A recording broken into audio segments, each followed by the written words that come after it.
Assalamualaikum warahmatullahi wabarakatuh. Kembali lagi di channel Radio Horor. Untuk kisah kali ini masih ada sebuah cerita dari tulisannya @nasura2101. Dan untuk kisah yang akan saya bawakan kali ini, sebuah kisah yang berjudul 3 tahun hilang di Laut Selatan. Dan sebelum kita lanjut ke ceritanya, tekan dulu tombol like video ini dan jangan lupa tekan juga tombol subscribe channel ini. Nyalakan juga lonceng notifikasinya agar tidak ketinggalan cerita-cerita lainnya dari channel ini. Dan buat teman-teman yang pengen membaca langsung ceritanya, nanti silahkan saja kunjungi linknya yang nanti akan saya sertakan di kolom deskripsi. Dan seperti apa untuk kisah kali ini, langsung saja kita masuk ke ceritanya.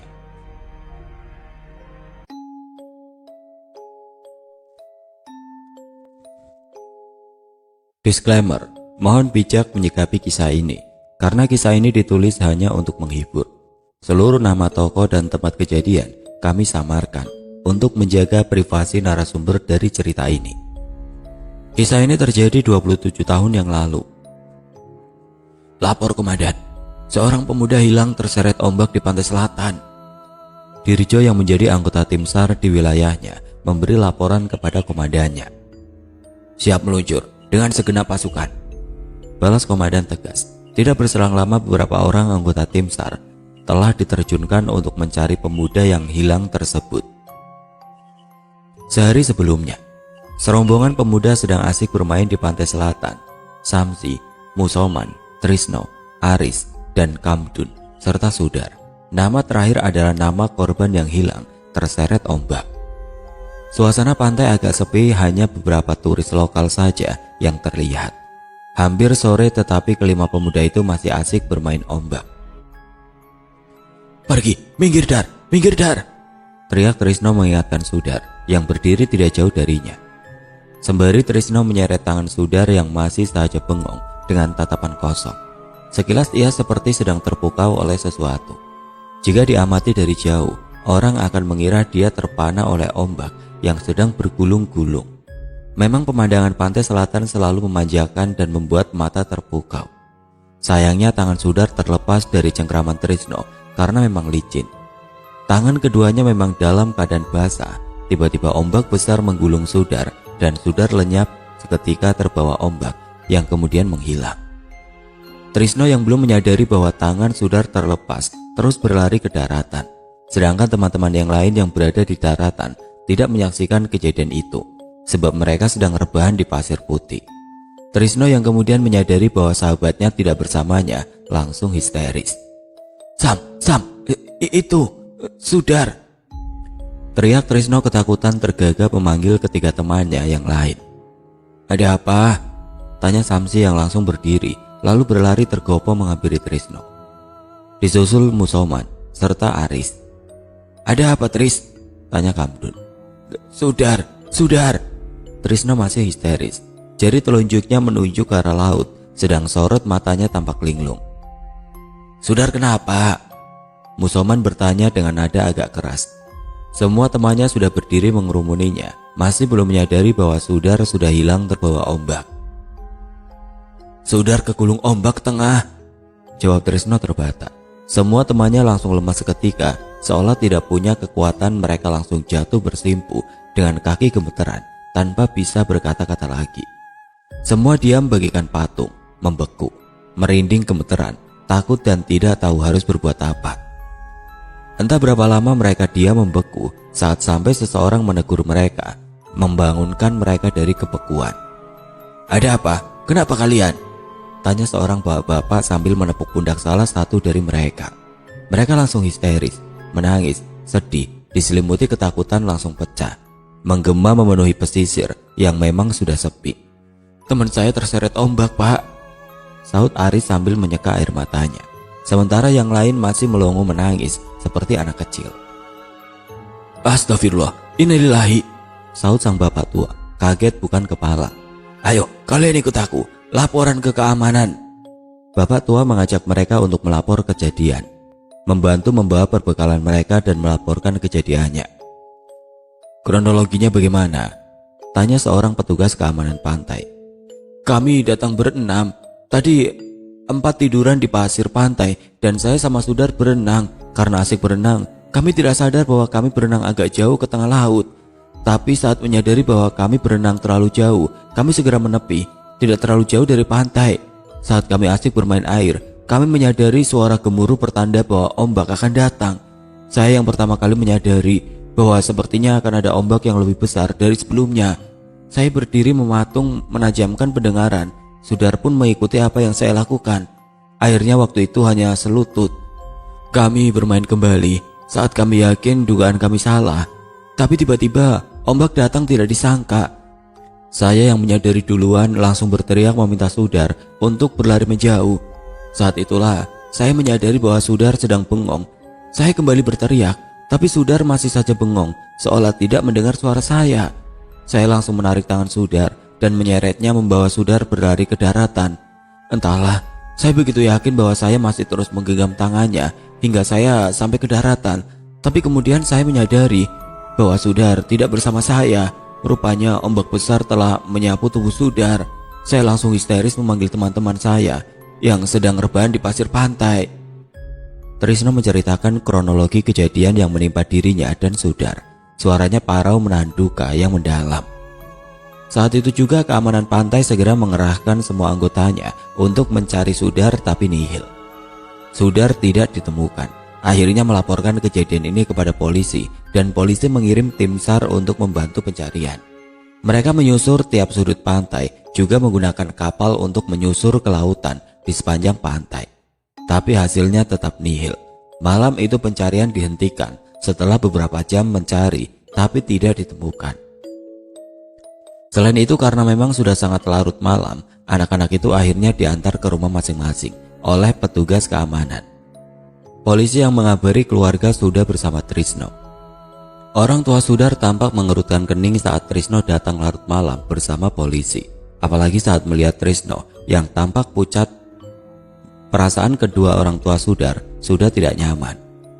Monggo pinara pak, sambut ayah Sudar menyambut tamunya. Iya pak, jawab pak polisi, lalu bergegas masuk rumah diikuti Trisno. Mereka bersalaman satu sama lain, kemudian duduk setelah dipersilakan duduk di ruang tamu. Bune, tolong kopi 3, ada tamu ini, ucap ayah Sudar setengah berteriak kepada istrinya. Nggih pak, segera saya siapkan, jawab sang istri dari dalam kelambu.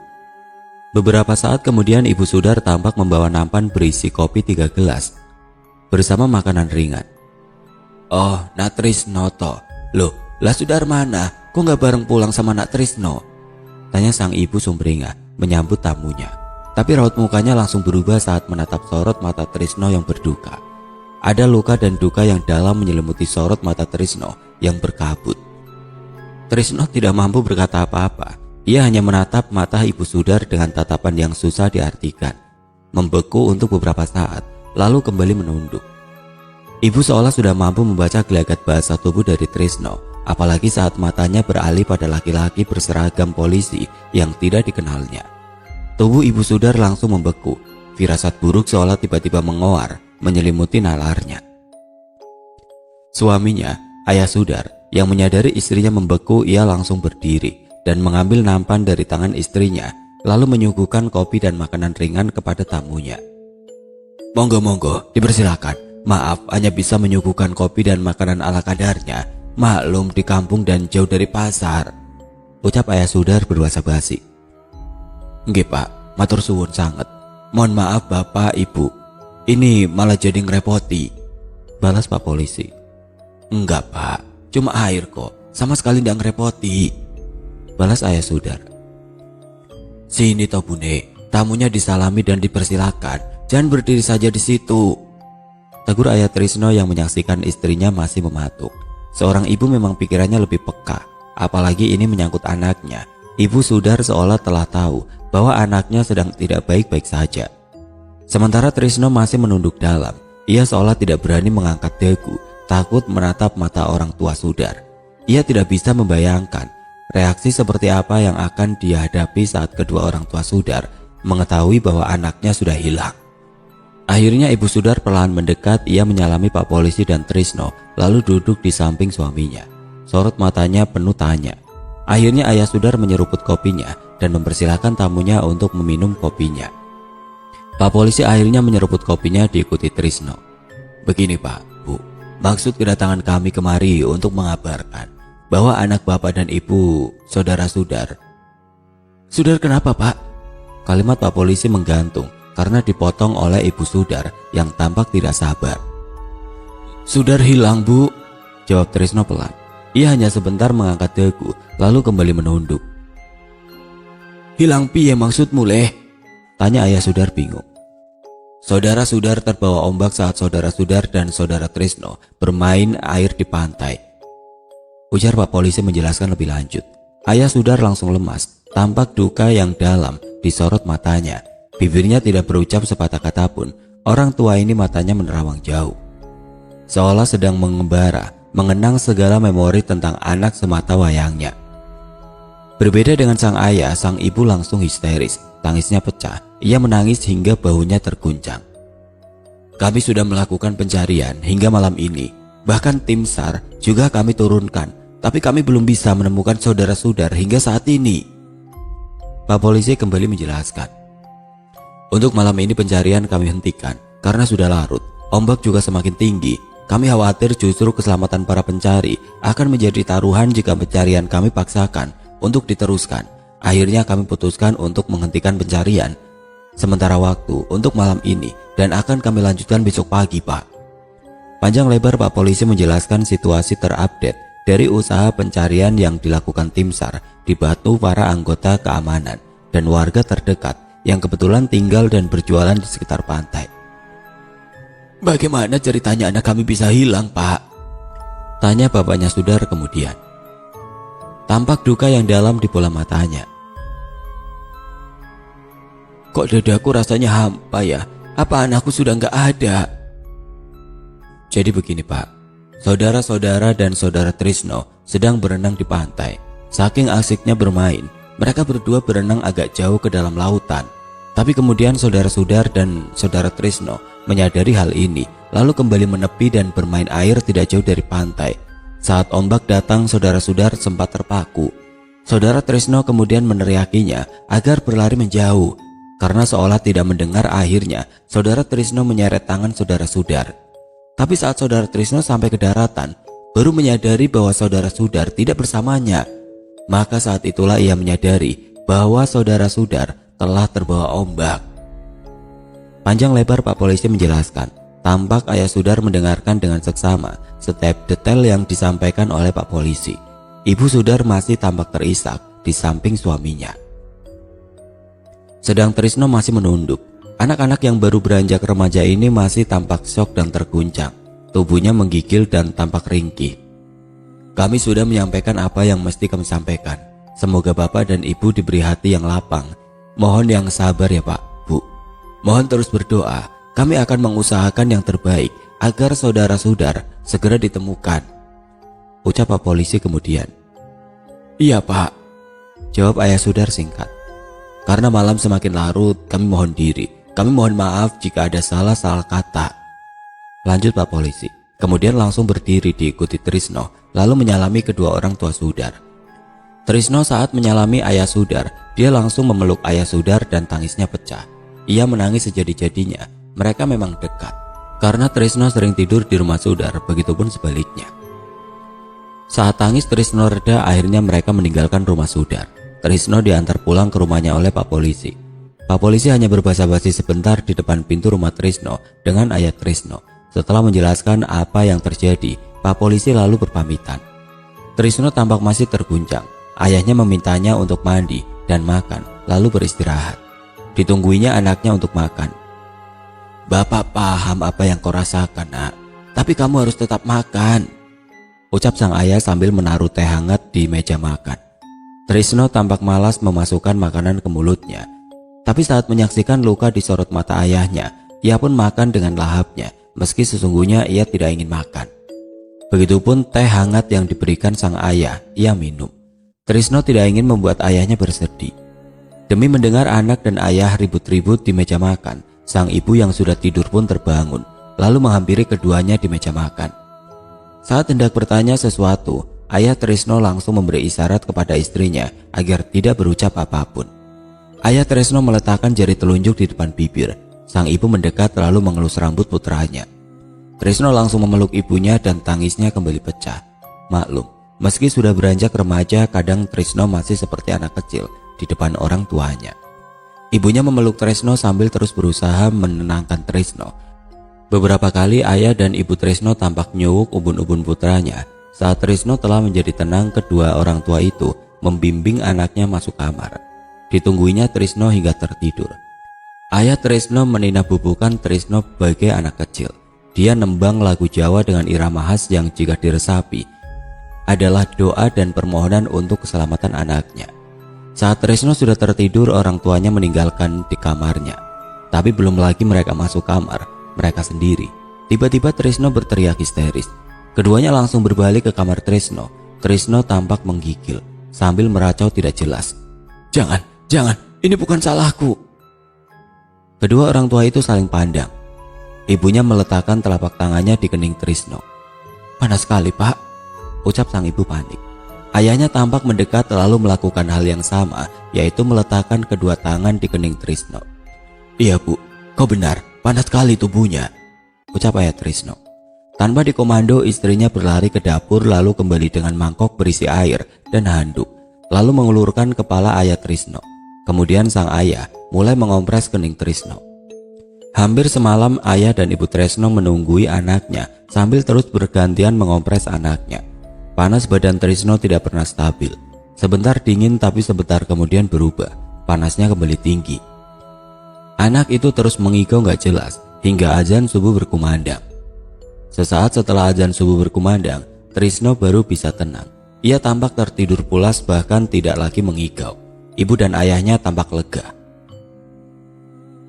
Lalu bergantian menunaikan ibadah sholat subuh. Namun saat ayahnya baru saja menyelesaikan sholat subuh, tiba-tiba tubuh Trisno kejang-kejang. Ibunya yang terkantuk-kantuk di tepi ranjang langsung histeris memanggil suaminya saat menyadari Trisno kejang-kejang. Pak Nek, anakmu Pak Nek, teriak sang ibu. Ayah Trisno langsung menghambur begitu mendengar teriakan istrinya. Matanya terbelalak melotot tidak percaya saat menyaksikan anaknya kejang-kejang. Tanpa pikir panjang, ia langsung menggendong tubuh anaknya. Ayo Bude, kita bawa ke rumah Pak Mantri saja anak kita, ucapnya sambil membopong tubuh Trisno. Ayah Trisno setengah berlari keluar dari kamar Trisno, lalu keluar rumah. Kemudian membaringkan tubuh Trisno yang masih kejang-kejang di bale-bale di emperan rumah. Kemudian ayah Trisno berlari ke samping dapur dan mengeluarkan gerobak dari kandang kayu dari emperan samping dapur. Lalu Trisno ia gendong di punggungnya. Dengan dibantu istrinya, lalu dibaringkan di atas gerobak. Tanpa banyak babi bu, ayah Trisno mendorong gerobak itu, sedang istrinya tergopoh-gopoh mengekor di belakangnya. Saat mencapai jalan menanjak, kedua suami istri itu bahu-membahu mendorong gerobak agar tidak jatuh. Tergesa ayah Trisno terus mendorong gerobaknya. Ia tidak memperdulikan rasa lelah yang mendera. Peluhnya bercucuran, bagai hujan membasahi tubuhnya. Sementara gerobak meluncur perlahan, mulai jauh meninggalkan rumah menuju rumah Pak Mantri. Bahkan mereka lupa untuk menutup pintu. Jalanan masih sepi. Gerobak milik ayah Trisno yang sudah tua kerengketan menyusuri jalan desa yang belum diaspal menuju rumah Pak Mantri. Gerobak yang sudah tua itu tampak kepayahan menopang tubuh Trisno. Ada beberapa ibu-ibu yang sedang menyapu halaman tampak menatap mereka bertiga keheranan. Si Trisno kenapa ya? Kok sepertinya dia sakit ya? Batin salah satu ibu-ibu keheranan. Ibu-ibu itu berlari mendekat hendak menanyakan keadaannya Trisno, tapi mereka keburu menjauh meninggalkan jalan di depan rumahnya. Setelah gerobak kerengketan menyusuri jalan desa yang berbatu, akhirnya Pak Trisno, istri dan anaknya sampai di rumah Pak Mantri. Mereka disambut dengan tergopoh-gopoh oleh Pak Mantri yang baru saja membuka pintu rumahnya. Pak Mantri juga tampak membawa sapu lidi hendak menyapu halaman. Mereka digelandang masuk rumah. Setelah diperiksa, Trisno diberi suntikan. Setelah obat bekerja, Trisno tampak tenang tapi ia belum juga siuman. Apa yang sebenarnya terjadi Pak? Bu, kok Trisno bisa seperti ini? Tanya Pak Mantri lembut. Lalu ayah Trisno menceritakan semua kejadian yang menimpa anaknya. Sesaat setelah ayah Trisno menceritakan kronologi kejadian yang menimpa anak dan teman-temannya, televisi di ruang itu menyiarkan berita tentang hilangnya Sudar di pantai selatan saat sedang bermain bersama Trisno dan teman-temannya. Mereka semua langsung membeku. terpaku menyaksikan berita di televisi. Di televisi juga diberitakan bahwa pencarian korban yang hilang, yaitu Sudar, juga akan dilanjutkan hari itu. Televisi hitam putih itu cukup membuat mereka semua dicekam ketakutan. Akhirnya Trisno dirawat di rumah Pak Mantri. Ibunya yang menunggui karena ayahnya baru ingat bahwa mereka lupa menutup pintu rumah. Selain itu, untuk membawa baju ganti dan keperluan lainnya, ayah Trisno juga harus menutup pintu. Ia bergegas pulang saat itu juga setelah berpamitan pada Pak Mantri. Teman-teman Trisno yang kemarin ke pantai bersama datang menjenguknya hari itu. Tapi hingga malam tiba, Trisno belum juga siuman. Akhirnya Pak Mantri menyarankan untuk membawa Trisno ke rumah sakit. Orang tua Trisno pun mengikuti saran dari Pak Mantri dan malam itu juga membawa anaknya ke rumah sakit dibantu Pak Mantri. Dengan menggunakan mobil dinas milik Pak Mantri, Trisno dibawa ke rumah sakit. Mobil dinas itu juga tampak usang. Besokan harinya dua temannya juga datang ke rumah sakit, sementara dua lainnya pergi ke pantai untuk memantau pencarian Sudar hari itu. Mereka berjanji untuk saling memberi kabar. Hingga hari ketiga, Trisno belum juga sadar. Begitupun tim SAR bersama petugas keamanan pantai serta warga setempat yang sibuk mencari Sudar juga tidak membuahkan hasil.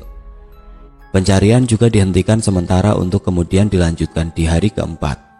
Hari keempat berlalu, begitupun hari kelima dan keenam nihil, seolah kerja keras mereka hanya sia-sia. Sementara di rumah sakit, dokter juga melakukan berbagai upaya untuk menyadarkan Trisno. Dari hasil lab dan kondisi pasien semua baik-baik saja. Akhirnya ayah Trisno memutuskan untuk meminta tolong orang pintar yang sekaligus kiai di daerah itu. Setelah memeriksa keadaan Trisno, Pak Kiai tampak melakukan ritual khusus. Ia meminta semua orang keluar dari ruangan kecuali ayah dan ibu Trisno. Setelah ritual selesai, Pak Kiai tampak menghela nafas berat. "Saya mohon maaf, penglihatan batin saya tidak mampu mendeteksi keberadaan Trisno, seolah tertutup dengan tenaga yang sangat besar, hingga saya tidak dapat menembus kabut hitam dan tebal yang menutupi jalan saat saya meraga sukma. Saya sudah berusaha sekuat tenaga, tapi saya selalu terpental dan kembali ke tempat ini," ujarnya menjelaskan. Ayah dan ibu Trisno hanya mampu membeku. "Ibu, sepertinya hanya panjenengan yang bisa menolong Trisno, karena panjenengan adalah ibunya," lanjut Pak Kiai kemudian. "Maksud Pak Kiai gimana?" tanya ibu Trisno kemudian. Pak Kiai menghela nafas berat. "Sepertinya Trisno tahu di mana keberadaan Sudar dan sukmanya, berusaha membawanya pulang. Dan kekuatan yang sangat besar menghalangi saya untuk membawa Sudar kembali," jawab Pak Kiai.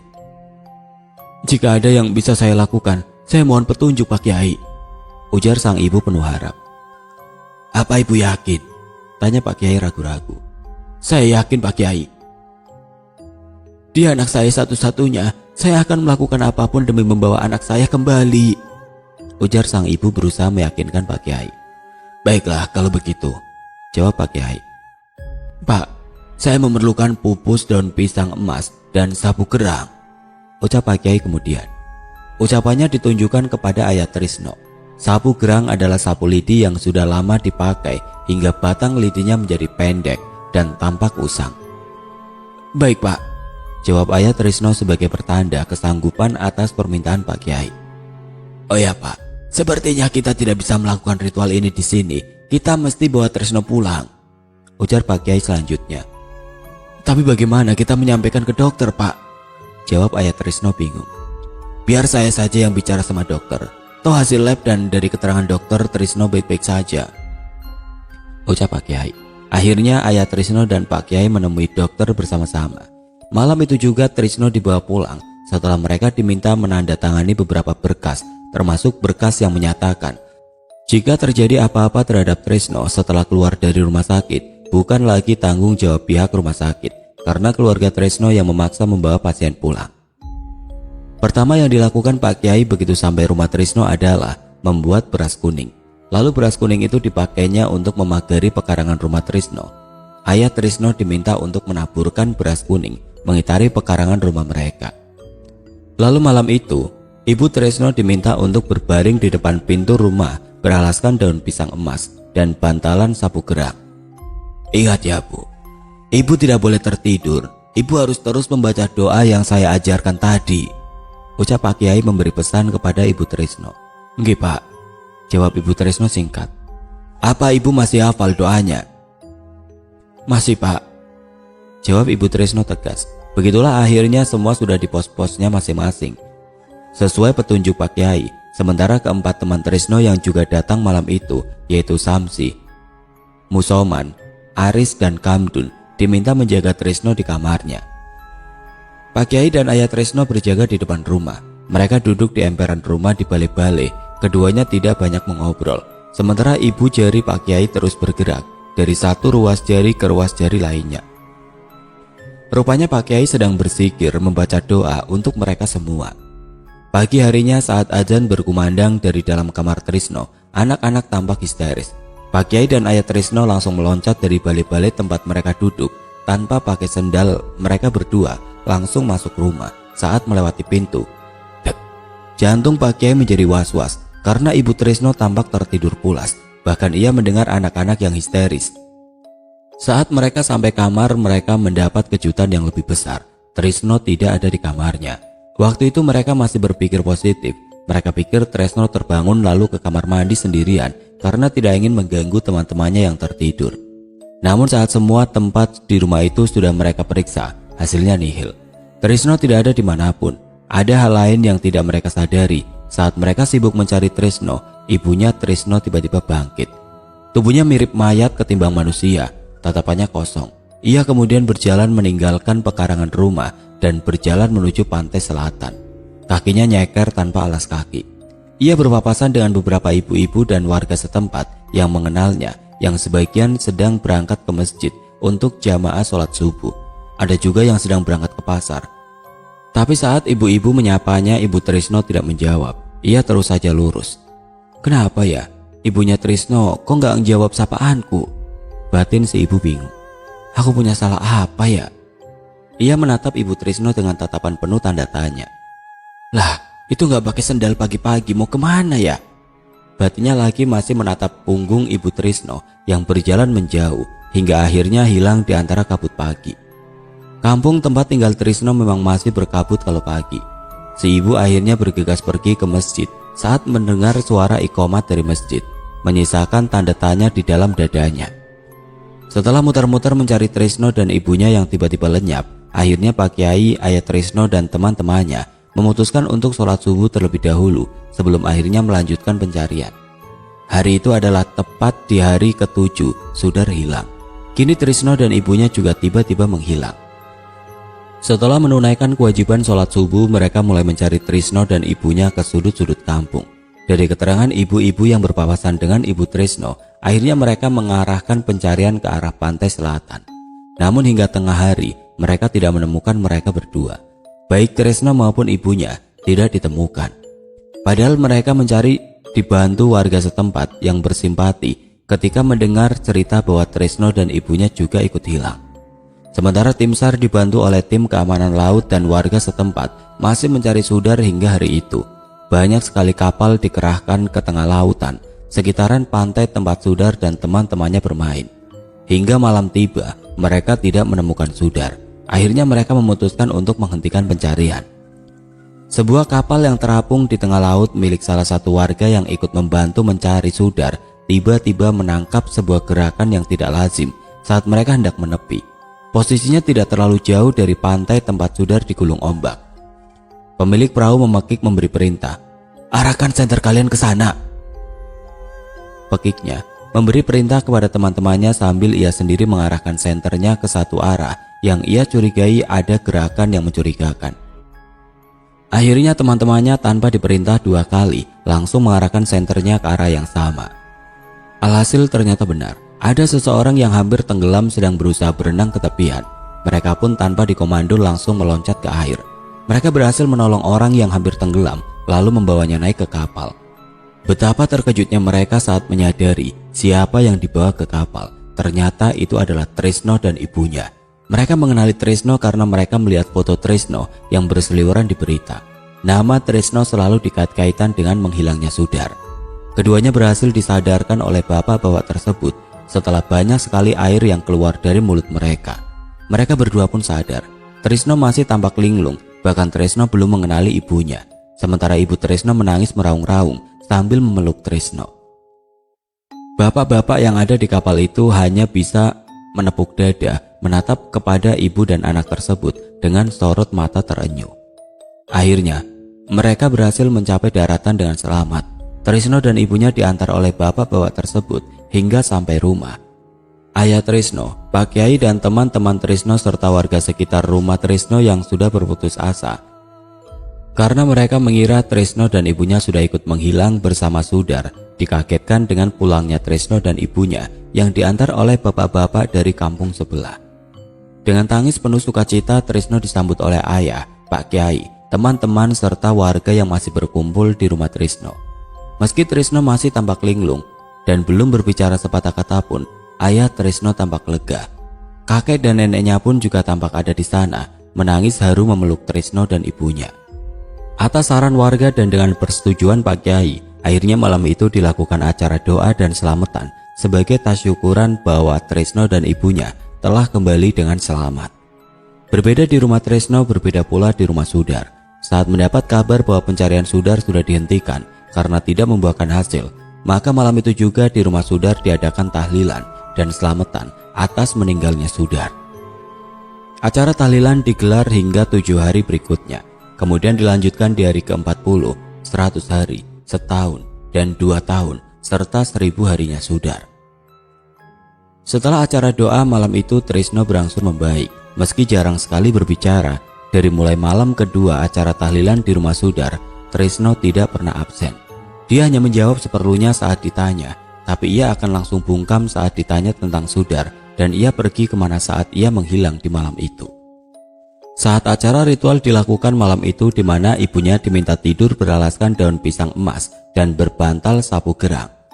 Dari keterangan Ibu Trisno malam itu, Ibu Trisno memang sempat tertidur. Katanya ia terbangun saat mendengar suara azan subuh. Saat ia berdiri dan hendak ke kamar mandi untuk mengambil air wudhu, ia melihat Trisno berjalan meninggalkan halaman rumah. Sang ibu berteriak memanggil putranya, tapi anehnya tidak keluar suara. Akhirnya ia memilih mengikuti putranya. Ia juga bercerita bahwa sesungguhnya ia tahu saat para ibu-ibu menyapanya, tapi karena tidak ingin kehilangan jejak putranya, ia pun tidak memperdulikan sapaan orang-orang. Ia terus saja berjalan mengikuti Trisno. Tidak sekalipun pandangannya beralih dari Trisno. Berkali-kali ia berusaha berteriak, tapi lagi dan lagi tidak keluar suara. Ia terus berusaha memangkas jarak antara dirinya dan Trisno, tapi selalunya saat hampir sampai ke tubuh Trisno, tahu-tahu Trisno sudah menjauh. Ibu Trisno juga bingung kenapa bisa demikian. Hingga akhirnya ujung perjalanan mereka berakhir di pantai selatan. Trisno terus lurus saja masuk ke dalam air. Ibunya sekuat tenaga berlari hingga berhasil meraih tubuh putranya. Saat itulah tubuh keduanya tergulung ombak. Ibu Trisno hanya bisa pasrah ikut kemanapun ombak membawanya. Satu hal yang tidak ia lepaskan adalah pelukannya kepada Trisno. Entah berapa banyak air yang masuk ke mulutnya, tapi ia tidak memperdulikannya. Yang ia tahu, waktu itu sang ibu hanya ingin terus memeluk putranya erat-erat. Pada saat ia hampir benar-benar kehilangan kesadaran, Ibu Trisno merasakan banyak sekali tangan kekar meraih tubuhnya dan tubuh putranya, lalu dibawa naik ke permukaan air. Lalu semua menjadi gelap dan Ibu Trisno tidak ingat apa-apa lagi. Saat ia tersadar, ia sudah berada di atas kapal bersama bapak-bapak yang tidak dikenalnya. Yang kemudian ia ketahui bahwa merekalah yang telah menolongnya keluar dari dalam air. Keluarga Sudar tampaknya sudah pasrah dengan nasib Sudar. Meski mereka sangat berduka, tapi mereka memilih untuk memasrahkan semua kepada Tuhan Yang Maha Esa. Trisno dan teman-temannya terus memberi dukungan moral kepada ayah ibu Sudar. Bahkan mereka tidur di rumah Sudar hingga acara tahlilan 7 hari Sudar selesai digelar. Keadaan Trisno terus membaik, tapi ia berubah menjadi sangat pendiam dan jarang sekali tersenyum apalagi tertawa. Dia tetap sekolah dan belajar mengaji seperti biasa bersama teman-temannya. Mereka juga masih bermain seperti remaja pada umumnya. Tapi anak-anak itu hampir tidak pernah datang ke pantai selatan untuk bermain. Jikalau mereka ke pantai selatan pasti bersama orang tua Sudar, yaitu untuk menaburkan bunga dan berdoa untuk Sudar. Tanpa terasa 3 tahun telah berlalu. Anak-anak itu sudah lulus sekolah menengah pertama dan hendak melanjutkan sekolah ke sekolah menengah atas. Acara tahlilan 1000 harinya Sudar baru saja selesai digelar. Anak-anak itu masih membantu orang tua Sudar merapikan tempat setelah acara tahlilan selesai. Beberapa kerabat dekat dan orang tua anak-anak itu juga masih belum meninggalkan rumah orang tua Sudar. Sejak Sudar hilang, mereka menjadi dekat seperti keluarga. Itu semua mereka lakukan karena rasa simpati dan mendalam serta dukungan moral kepada orang tua Sudar. Suasana yang tadinya riuh tiba-tiba hening. Orang-orang yang tadinya mengobrol riuh rendah bercengkrama, tiba-tiba dia membeku saat mata mereka menatap sosok Sudar sedang berjalan melewati mereka semua. Ia terus lurus masuk rumah lalu tanpa bicara sepatah kata pun menghampiri orang tuanya. "Mak, aku pulang," ucap Sudar saat ia sudah berada di depan ibunya. Ibunya tampak membeku beberapa saat. Memandangi putranya dari ujung rambut sampai ujung kaki, tidak berkedip, bagai melihat hantu. Mulutnya langsung bungkam. Begitu kerabat dekat yang sedang bercengkrama dengannya juga langsung bungkam. "Ini aku, Mak. Aku bukan hantu. Lihatlah, Mak. Kakiku masih menapak," ucap Sudar lagi yang mulai histeris. Emaknya akhirnya menyadari bahwa itu memang Sudar, juga langsung histeris dan memeluk Sudar. Banjir air mata pun tidak terbendung bagai banjir bandang. Tidak ada satupun yang tidak menangis malam itu, antara senang, haru dan juga tidak percaya. Malam itu mereka tidak tidur, mendengarkan kisah Sudar hingga pagi. Singkatnya kisah Sudar kurang lebih seperti ini. Dia dibawa masuk ke dalam kerajaan Pantai Selatan. Dia berada di sana selama 1 bulan. Ia berkeliling dari satu desa ke desa lainnya di wilayah kerajaan Pantai Selatan, menyaksikan berbagai macam bentuk manusia yang sibuk bekerja dan menjadi budak di sana. Di sana Sudar tidak pernah bertemu malam hingga ia tidak pernah tidur. Tapi dengan sendirinya ia tahu karena jam tangan di tangannya masih berputar dan berfungsi dengan baik. Sudar menandainya setiap 24 jam. Oleh karena itu, Sudar begitu yakin bahwa ia berada di sana hanya selama 1 bulan. Satu hal yang membuat Sudar bisa kembali karena selama di sana Sudar tidak pernah menyantap makanan yang disajikan. Ia sadar sepenuhnya bahwa ia tidak berada di alamnya. Entah bagaimana ia bisa bertahan, tapi selalunya Sudar menolak setiap makanan yang disajikan. Seharum apapun bau makanan itu tidak pernah mampu meruntuhkan keteguhan hatinya. Sudar selalu menolak makanan itu dengan halus, dengan alasan bahwa ia belum lapar. Akhirnya Sudar diantar pulang setelah dibawa keliling ke seluruh negeri, dan ternyata di dunia manusia itu sudah 3 tahun. Dalam 3 hari setelah Sudar kembali, masih tidak tampak keanehan. Sudar selalu menjawab pertanyaan orang-orang dan menceritakan apa yang dialaminya selama di sana. Namun setelah 3 hari Sudar langsung bungkam. Ia tidak lagi mau menjawab pertanyaan orang-orang. Sejak saat itu, orang-orang hampir tidak pernah mendengar suara Sudar lagi. Sudar juga tidak mau bergaul dengan teman-temannya dan juga dengan masyarakat. Dia hidup seperti manusia pada umumnya, tidur, pergi ke sawah, juga ke ladang membantu orang tuanya bekerja, tapi Sudar tidak pernah berbicara. Ia juga tidak makan seperti manusia pada umumnya, tapi ia hanya makan kembang. Itu pun tidak tiap hari, hanya pada saat ia ingin ia akan bilang kepada orang tuanya bahwa ia lapar. Kadang seminggu sekali, kadang juga sebulan 2 kali, kadang hanya tiap selapanan. 40 hari sekali. Beruntung Sudar memiliki keluarga dan lingkungan yang sangat memahami keadaannya, sekaligus menyayanginya. Tidak ada yang berusaha mengusiknya. Mereka membiarkan Sudar hidup seperti apa adanya Sudar. Mereka saling menghargai dan menghormati batasan masing-masing. Orang tuanya lagi dan lagi menerima itu semua sebagai ketetapan yang maha kuasa yang patut mereka syukuri. Begitulah cara Sudar hidup hingga akhir hayatnya. Semoga ada pelajaran baik yang bisa dipetik dari kisah Sudar.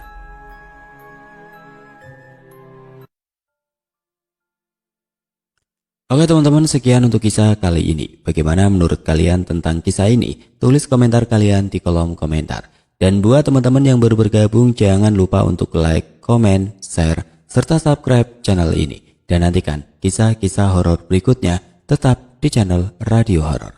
Wassalamualaikum warahmatullahi wabarakatuh.